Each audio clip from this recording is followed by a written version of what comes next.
Around the Department of Defense this week. This is your DoD Weekly News Recap. I'm Navy Petty Officer First Class Jen LeBron, and this is your DoD News Weekly Recap.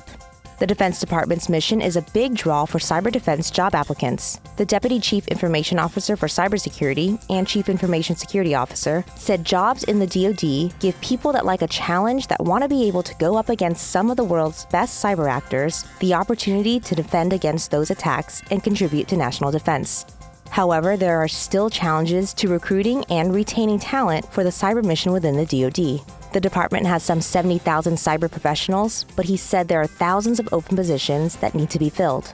The DoD has worked to reduce the average time to hire someone from 111 days down to 44, and has implemented programs like the Federal Cybersecurity Reskilling Academy to provide federal employees with hands-on training in cybersecurity.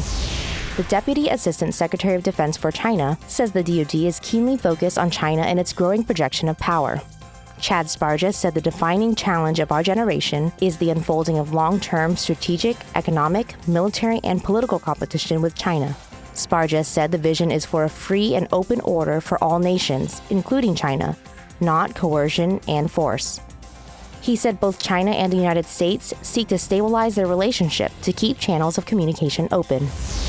Defense Secretary Dr. Mark T. Esper made his second trip to the Indo-Pacific region in 3 months to visit South Korea, Thailand, the Philippines, and Vietnam, where he heard firsthand from allies and partners their concerns, their progress, and what the United States can do to strengthen cooperation.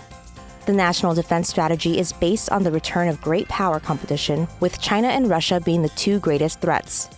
Esper discussed Chinese claims in the South and East China Sea and reiterate the U.S. desire that any solutions in disagreements over national claims in those waters are arrived at peacefully. Maintaining alliances and making new partners is the second line of effort in the National Defense Strategy, and the trip highlights the U.S.'s commitment to partnerships both old and new. Army General Mark A. Milley's first overseas trip as chairman of the Joint Chiefs of Staff is to the Indo-Pacific, underscoring the region's strategic importance.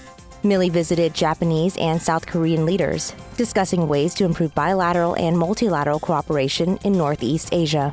Milley said Japan and South Korea, along with Australia and New Zealand, are key U.S. allies. He said the United States, South Korea, and Japan are stronger when we are together and shoulder to shoulder. The region is home to the 4 most populous countries in the world: China, India, the United States, and Indonesia. The largest military forces in the world are also concentrated there. The U.S. has about 56,000 service members based in Japan to aid in the defense of the nation. The general said we are committed to the mutual defense of both our countries' national interests in East Asia. That's your DoD News Daily Weekly Recap. I'm Navy Petty Officer First Class Jen LeBron. You can find more stories about your military at defense.gov and by using hashtag KnowYourMil.